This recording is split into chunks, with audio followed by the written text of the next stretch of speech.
నమస్తే, good morning Telangana. తొలి వెలుగు ప్రేక్షకులందరికీ, యావత్ నా భారతదేశ మిత్రులందరికీ కూడా గణతంత్ర దినోత్సవ శుభాకాంక్షలు. ఇది రాజ్యాంగం అమలైన రోజు. 75 సంవత్సరాలుగా వస్తోంది ఇప్పటికీ. సో రాజ్యాంగం అమలైతే అయింది, కానీ రాజ్యాంగం పేరుకు మాత్రం ఉంది, కానీ అమలు విషయంలో మాత్రం రాజకీయాల ప్రమేయంతోనే ఆగిపోతున్నది. కొంతమంది వందల సంఖ్యలో 3 సంవత్సరాలకు పైగా కూర్చుని లిఖించినటువంటి రాజ్యాంగాన్ని పట్టుమని 100 సంవత్సరాలు కూడా పూర్తి స్థాయిలో, అంటే దాన్ని పూర్తిగా కూడా ప్రియంబల్ ఆఫ్ కాన్స్టిట్యూషన్ ఏదైతే మనం అత్యున్నతమైనటువంటి ఒక గౌరవంగా భావించేటువంటి రాజ్యాంగాన్ని ఒక 100 సంవత్సరాల పట్టుమని మనం ఆమోదించలేకపోతున్నాం. కొత్తగా ఏదైనా ప్రభుత్వం ఏర్పాటైందంటే ఆ రాజ్యాంగ పుస్తకంలో నుంచి ఒక పేజీని ఆ రకంగా, అంటే ఒక జీవోను, ఒక చట్టాన్ని ఇట్లా తీసేసి వాళ్ళకు అనుగుణంగా ఉన్నటువంటి ఒక చట్టాన్ని రూపొందించడం. ఇష్టానుసారంగా రాజకీయాల ప్రమేయంతో రాజ్యాంగం అమలు కాకుండా పోతుంది. రాజ్యాంగం ఏం చెప్తోంది?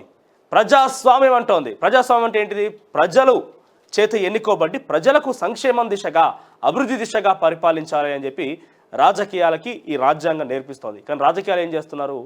ప్రజల చేత ఓట్లనే ఒక అస్త్రాన్ని వేయించుకొని వాళ్ళు పీఠం ఎక్కి ఆ పీఠం నుంచి వందల వేల కోట్ల ఆస్తులు సంపాదించుకొని ఈరోజు పడగలెత్తిపోతున్నారు. ఇట్లా రాజ్యాంగం అనేది, అంటే ఇక్కడ కొంత నిన్న సాయంత్రం కాలం కొంతమంది ప్రొఫెసర్లతోని, నాకు తెలిసిన కొంతమంది మిత్రులతోని ఈ విషయం మీద సంభాషించినప్పుడు, రాజ్యాంగాన్ని 100 సంవత్సరం కూడా అమలు చేసుకోలేకపోయినా కనీసం ఇష్టానుసారంగా దాన్ని ఎవరికి ఇష్టం వచ్చినట్టుగా వాళ్ళు మార్పులు చేర్పులు చేయడంతో ఇప్పటికి కూడా ఇంకా భారతదేశం అనేది ఇంకా కూడా దళితుల పట్ల వివక్ష చూపిస్తూనే ఉంది. భారతదేశంలో దళితుల మీద దాడులు జరుగుతూనే ఉన్నాయి. భారతదేశంలో ఆకలితో అలమటిస్తున్నటువంటి ప్రజలు ఇంకా ఉన్నారు. సో ఇట్లా కొనసాగుతూనే ఉంది. ఎంతోమంది కృషితోని రాసినటువంటి రాజ్యాంగాన్ని, డ్రాఫ్టింగ్ కమిషన్ చైర్మన్గా అంబేద్కర్ రాసినటువంటి రాజ్యాంగాన్ని మనం పట్టుమని ఒక 100 సంవత్సరాలు కూడా ఉపయోగించుకోలేకపోతున్నాం. దాన్ని ఆచరణ రూపంలో తీసుకురాలేకపోతున్నాం. చాలామంది రాజకీయ పార్టీలు తన వ్యక్తిగత అవసరాల కోసం అంబేద్కర్ని కేవలం వాడుకుంటున్నాయి తప్ప అంబేద్కర్ ఆశయాలకు అనుగుణంగా ఈరోజు రాజ్యాంగాన్ని అమలుపరచడంలో చాలా విఫలమవుతున్నాయనే విషయాన్ని అందరూ గుర్తుంచుకోవాలి. ఏదేమైనా కూడా గణతంత్ర దినోత్సవ శుభాకాంక్షలు. ఇక నుంచైనా ప్రజాస్వామ్యాన్ని, ఎందుకంటే పార్లమెంట్ ఎన్నికలు రాబోతున్నాయి, భారతదేశంలో రాజ్యాంగాన్ని అమలుపరచాల్సినటువంటి బాధ్యత ఇటు ప్రభుత్వాల మీద ఉంటుంది. సో పార్లమెంట్ ఎన్నికలు రాబోతున్నాయి. ఇప్పటికే న్యాయయాత్ర అంటూ కాంగ్రెస్ పార్టీ, లేదు మేమే న్యాయం చేయగలుగుతాం, హిందూ ధర్మాన్ని కాపాడగలుగుతాం, హిందుత్వం యొక్క ఎజెండాని కాపాడగలుగుతామని బీజేపీ వాళ్ళ ప్రయత్నాలు సాగిస్తోంది. మేమని అధికారం కోసం తహతహలాడుతున్నాయి రెండు పార్టీలు కూడా. మరి ఎవరికి ఈ ప్రజాస్వామ్యంలో ప్రజల చేత ఎన్నుకోబడే అవకాశం కలుగుతుందో మాత్రం చూడాల్సి ఉంది.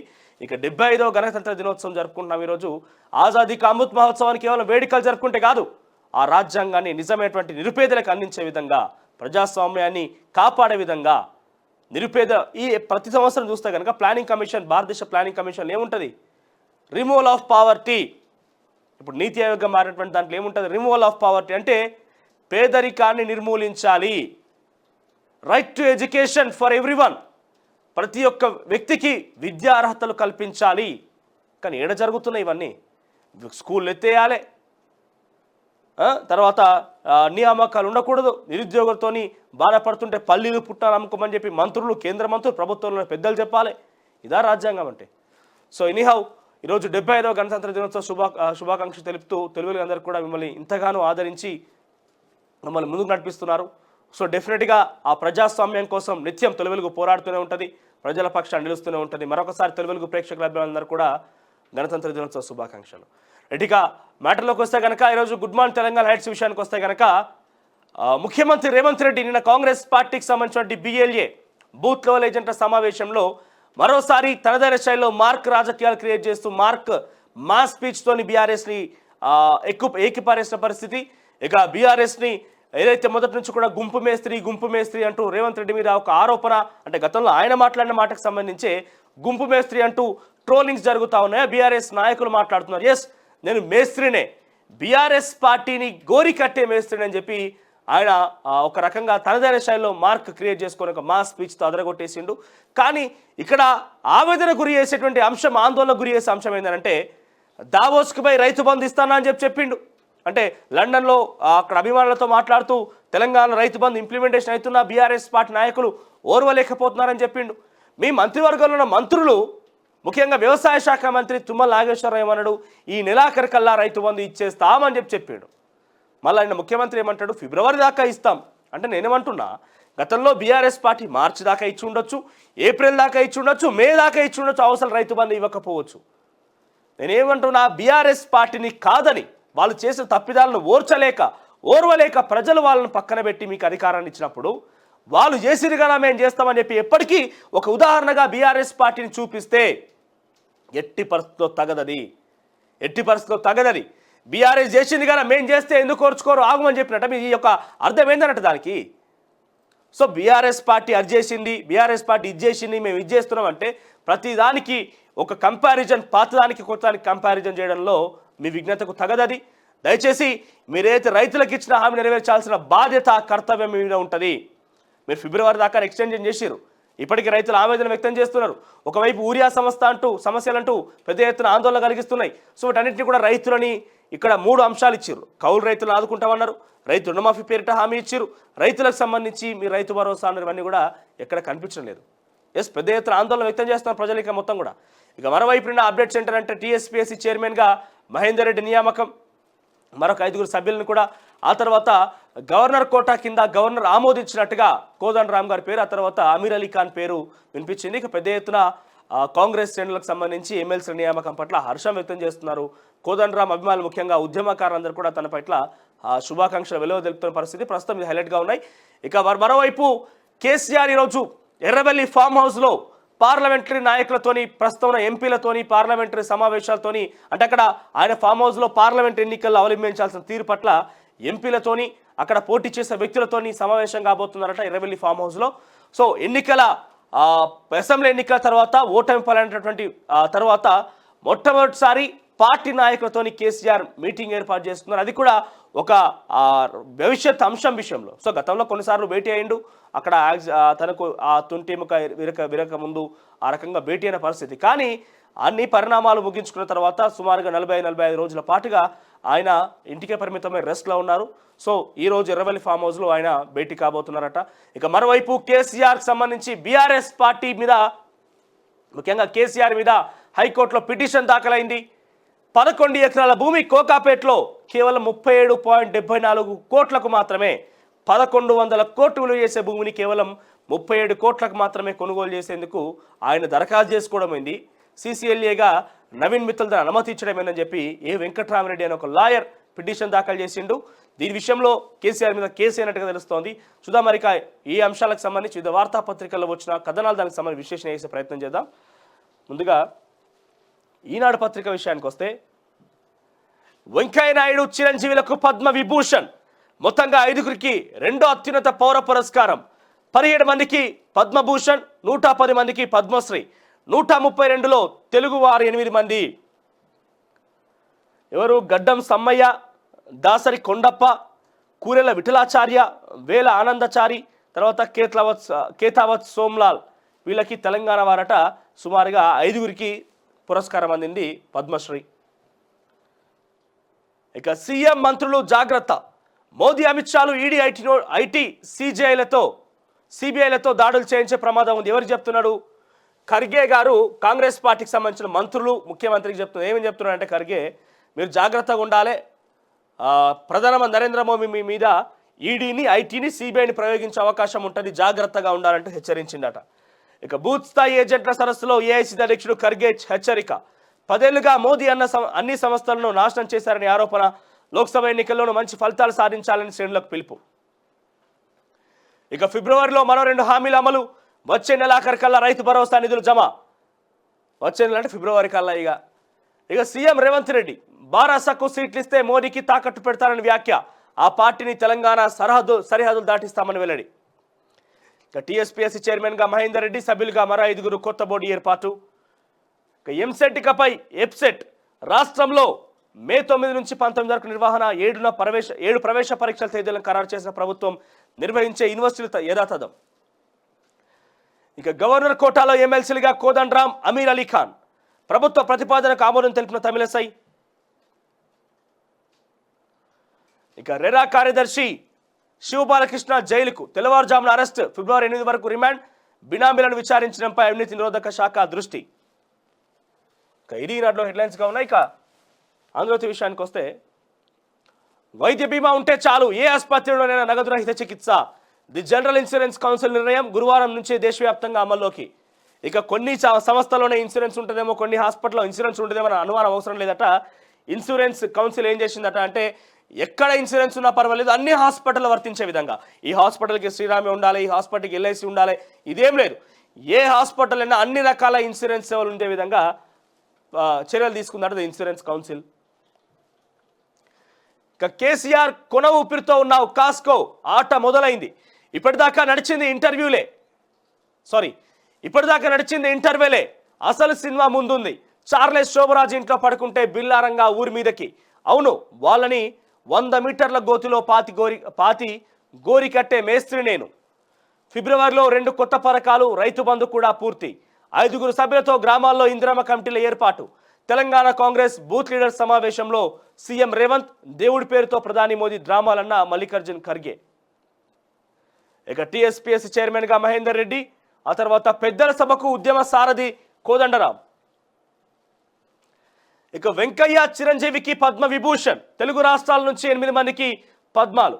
తెలంగాణ నుంచి కేతావత్ సోమ్లాల్, కూరెల్లి విఠలాచార్య, దాసరి కొండప్ప, గడ్డం సమ్మయ్య, వేలు ఆనందాచారికి పద్మశ్రీ. ఏపీకి చెందిన హరికథా కళాకారిణి ఉమామహేశ్వరికి కూడా 2024 గాను పద్మ పురస్కారం ప్రకటించిన కేంద్రం. పద్మ విభూషణ్కి ఎంపికైన వారిలో వైజయంతి మాలబాలి, ఇక పద్మ సుబ్రహ్మణ్యం సులభ్ వ్యవస్థాపకుడు బిందేశ్వర్ పాఠక్. మిథున్ చక్రవర్తి, ఉషా ఉత్తప్, సీతారాం జిందాల్కు పద్మభూషణ్. తమిళ నటుడు విజయకాంత్కు మరణానంతరం ఆ పురస్కారం.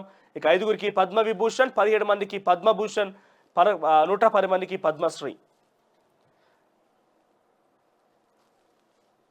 ఇకపోతే జ్ఞానవాపి మసీదు కింద ఆలయ శిథిలాలు.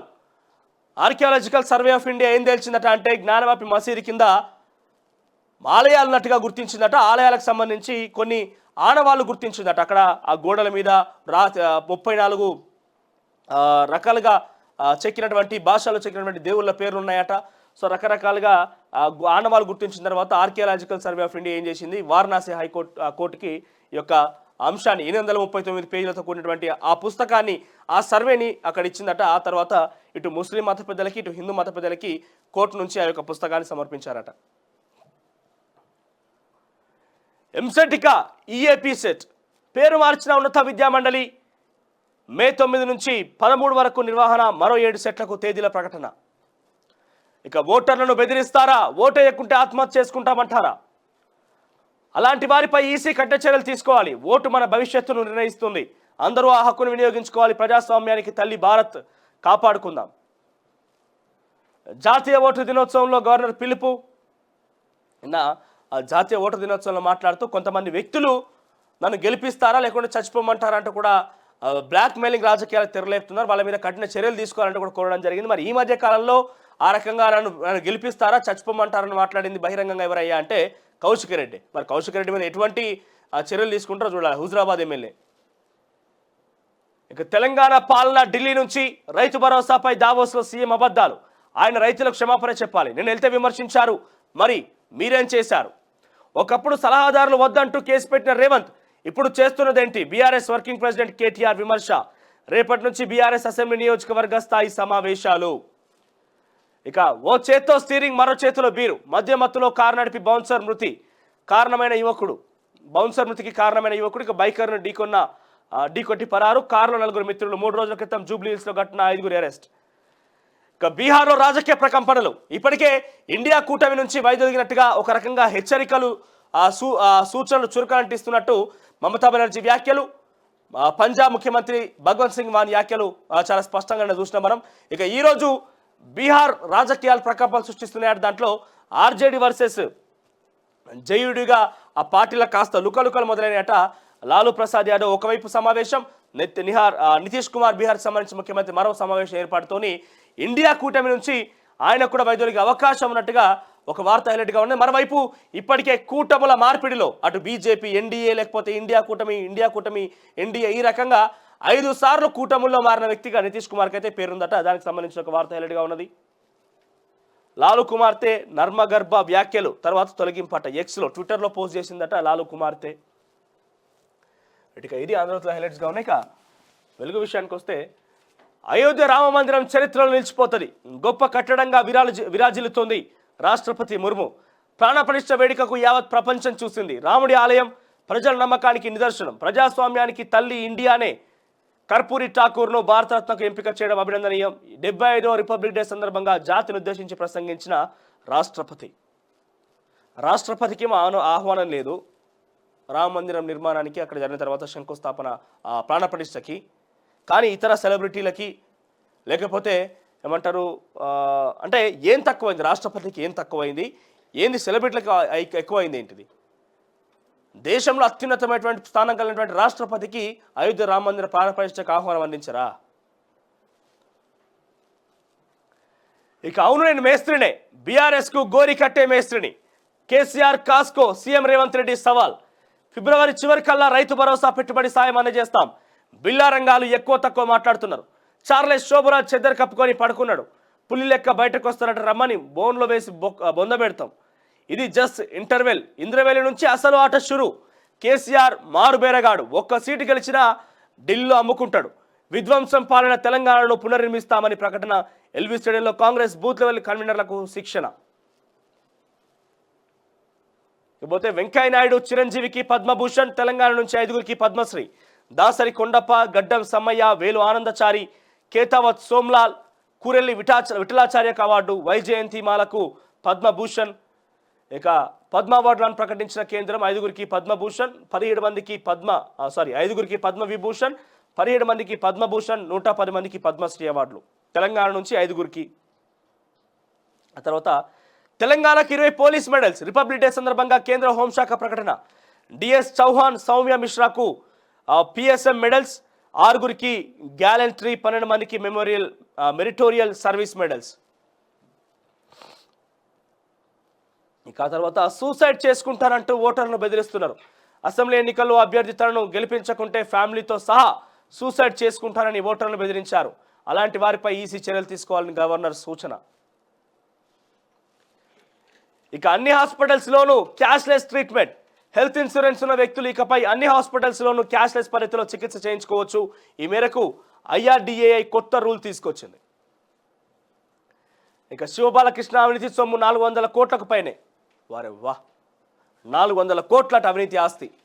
18 గంటల పాటు జరిగిన సోదాల్లో 400 కోట్లకు పైగా విలువ చేసే ఆస్తులను గుర్తించారు. ఒక అధికారి, ఏ అధికారి? హెచ్ఎండిఏలో ప్లానింగ్లో పనిచేసినటువంటి ఒక అధికారి.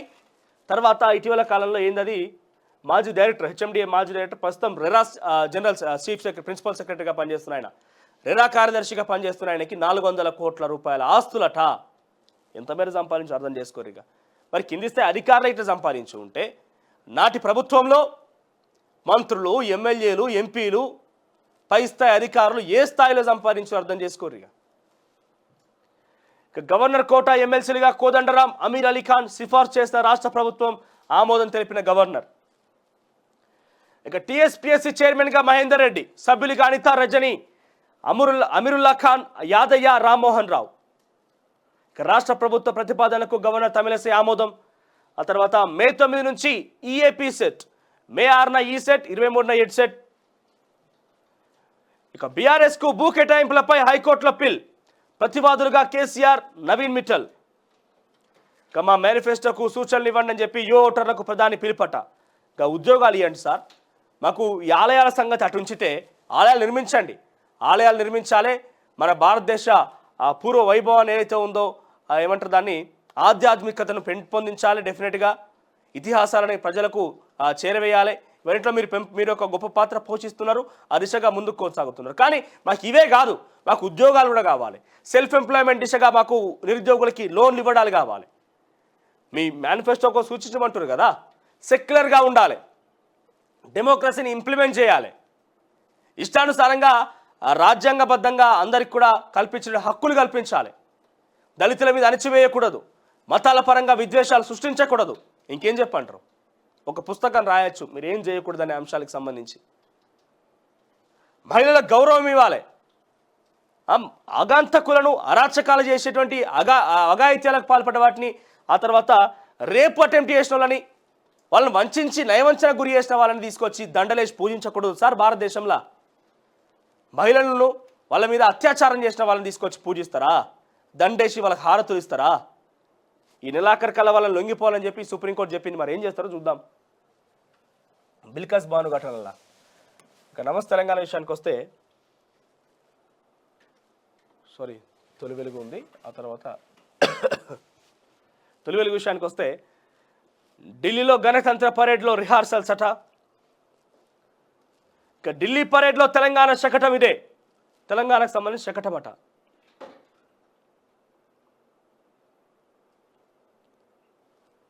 కాకపోతే ఫిబ్రవరి 1 నుంచి నోటిఫికేషన్ల జాతర. ఉద్యోగార్థులకు సీఎం రేవంత్ గుడ్ న్యూస్. కొత్త బోర్డు నియామకంతో లైన్ క్లియర్. ఫిబ్రవరి 1న గ్రూప్ 1 నోటిఫికేషన్ విడుదల. అదనపు పోస్టులతో గ్రూప్ 1, గ్రూప్ 2 బోర్డు చైర్మన్గా మాజీ డీజీపీ మహేందర్ రెడ్డి, మరో 5 సభ్యులకు గవర్నర్ గ్రీన్ సిగ్నల్. అయితే ఇక్కడ విషయం గమనించాల్సిందనంటే, కాంగ్రెస్ ప్రభుత్వానికి నిరుద్యోగులు పెద్ద ఎత్తున మద్దతుగా నిలిచింది. మాకు పారదర్శకంగా ఉద్యోగాలు నిర్వహించడానికి మాత్రమే కాదు, ఓ గ్రూప్ 1 ఎగ్జామ్ ఉన్నది, ఇప్పటికే 2 సార్లు రాసిరు, 3వసారి రావడానికి సిద్ధమవుతున్నారు. దానికి సంబంధించి మనం చూస్తున్నాం, నిత్యం వార్తా కథనాల్లో గ్రూప్ 1 గురించి అంశం తెర మీదకి వస్తూనే ఉన్నది.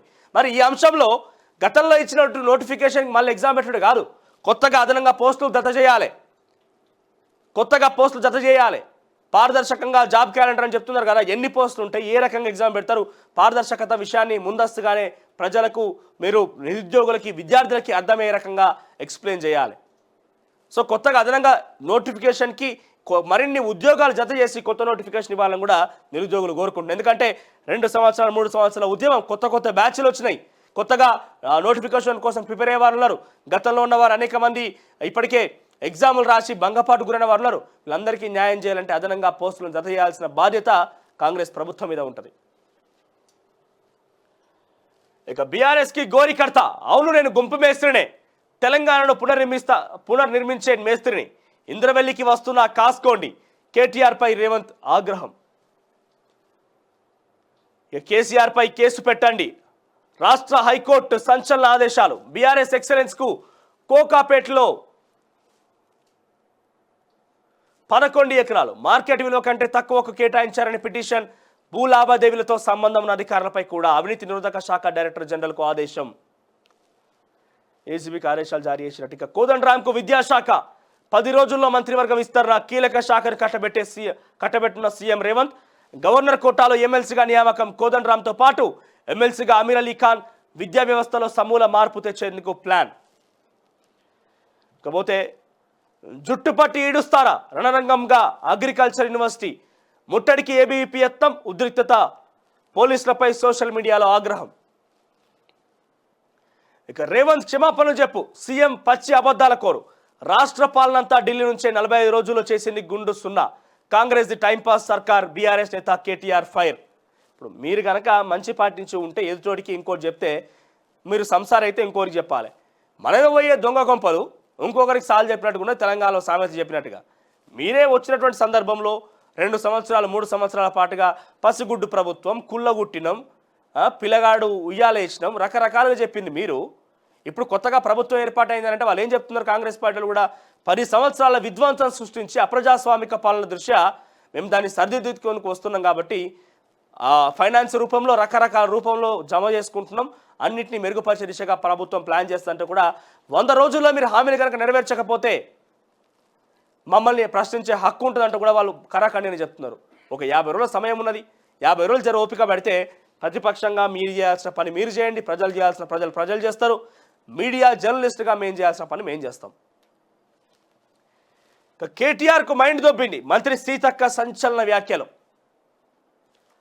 ఇక పక్కనే కౌశిక్ రెడ్డి డిస్క్వాలిఫై. ఆత్మహత్య వ్యాఖ్యలపై గవర్నర్ సీరియస్. చర్యలు తీసుకోవాలని ఈసీకి సూచన. ఓటు వేయకపోతే చస్తానన్న కౌశిక్ రెడ్డి. ఈసీ నిర్ణయంపై సర్వత్రా ఉత్కంఠ. ఇక ఇది తొలివేలు ఉన్నటువంటి హెడ్లైన్స్. తర్వాత నమస్తే తెలంగాణ విషయానికి వస్తే, టీఎస్పీఎస్సీ చైర్మన్గా మహేందర్ రెడ్డి. ఆ తర్వాత వికారాబాద్ అడవులపై రాడార్ పిడుగు. వికారాబాద్ కా హవా లోకో మరీ జోకా దవా అని నానుడి. వికారాబాద్ అడవులు గాలికి తగిలితే ఎలాంటి రోగమైనా మాయమైపోతుందని పెద్దలు చెప్తారు. అనేక ఔషధ మొక్కలకు అద్భుతమైన ప్రకృతి సంపదకు నిలయమైన వికారాబాద్ అడవులు ఇప్పుడు మాయమవబోతున్నాయి. నేవీలో ఫ్రీక్వెన్సీ రేడార్ కేంద్రం ఏర్పాటుతో 12 లక్షల చెట్లు మాయమవనున్నాయి. లక్షల పక్షులు అంతర్ధనమవనున్నాయి. ఇక్కడే జన్మించే మూసీ నది కూడా ప్రమాదంలో పడబోతున్నది. ఇక ఓవరాల్గా మనం చూసినాం కదా, రాడార్కి సంబంధించి ఏర్పాటు చేసేందుకు రాష్ట్ర ప్రభుత్వం సిద్ధమవుతుందంటే రాష్ట్ర ప్రభుత్వం దానికి సంబంధించి ఇప్పటికే ఆదేశాలు జారీ చేసింది. దీంతో పాటుగా అనుమతులు కూడా ఇచ్చేసింది నేవీ అధికారులకి. ఓవరాల్గా నేవీ రేడార్ ఇక్కడ ఏర్పాటు చేస్తున్న నేపథ్యంలో ఈ అడవి మొత్తం కూడా తొలగిపోతున్నట్టుగా ఒక వార్త హైలైట్గా ఉన్నది. ఇక మరో ఆటో డ్రైవర్ బలవన్ మరణం. మహాలక్ష్మి పథకంతో తగ్గిన గిరాకీ, కిస్తీల కోసం ఫైనాన్స్ సంస్థ వేధింపులు, పురుగుల మందు తాగిన ఉపేందర్. 50 రోజుల్లో 10 మంది ఆత్మహత్య. వా, ఆటో డ్రైవర్ 15ల ఆటోలు బందట. ఇక అప్పుల బాధతో రైతు ఆత్మహత్య. పంట దిగుబడి రాక మీద పడిన 1.6 లక్షల రుణం, 1.5 లక్షల సుమారుగా. ఇక పెట్టుబడి సాయం అందకపోవడం, ప్రభుత్వం రుణమాఫీ చేయకపోవడంతో మనస్తాపం. మరి 9 సంవత్సరాలుగా రుణమాఫీ చేయకపోతే మీరేట్లా చెప్తున్నారు నాకు అర్థమైతలేదు. 9 సంవత్సరాలుగా రుణమాఫీ చేయకుండా ఇంకా కూడా 9,000 కోట్లు మీరు గతంలో ఇస్తాన రుణమాఫీ ఇంకా కూడా పెండింగ్లోనే ఉన్నది. 22,000 కోట్లు ఇవ్వాల్సి ఉండే రైతుల రుణమాఫీ దృష్ట్యా 13,000 కోట్లు ఇచ్చిర్రు. ఇంకా 9,000 కోట్లు ఇవ్వాల్సి ఉండగా అది పెండింగ్లోనే ఉన్నది. ఆఖరికి వస్తే ఇకపోతే కిడ్నీ రోగులకు స్వాపింగ్ వరం. దాత కోసం ఏళ్ల తరబడి ఎదురు చూపులకు ఇక తెర. కుటుంబ సభ్యుల పరస్పర మార్పిడితో మార్గం సుగమం. సేమ్ బ్లడ్ గ్రూప్ కాకపోయినా కిడ్నీ దానానికి అర్హులే. అమెరికాలో ఇదే పద్ధతిలో ఏటా 30% శస్త్రచికిత్సలు. ఇక ఆరోగ్య బీమా ఉంటే ఏ దవాఖానైనా క్యాష్లెస్ చికిత్స. తర్వాత దమ్ముంటే స్థానిక ఎన్నికలు పెట్టండి అని చెప్పి కేటీఆర్ సవాల్ చేస్తున్నాడు ప్రభుత్వానికి. ఇక చెన్నైకి మన కార్నింగ్, హైదరాబాద్కు గుడ్ బై చెప్పిన 1,003 కోట్ల ప్లాంట్. ఇక ఇండియా కూటమి కకావికలం. కాంగ్రెస్ తీరుతో పార్టీల బేజారు. ఒంటరిగానే ఎన్నికల బరిలోకి దిగుతామన్న తృణమూల్ ఆప్. ఇక జ్ఞానవాపి కింద హిందూ ఆలయం అంటూ ASI archaeological survey of India నివేదిక ఇచ్చింది.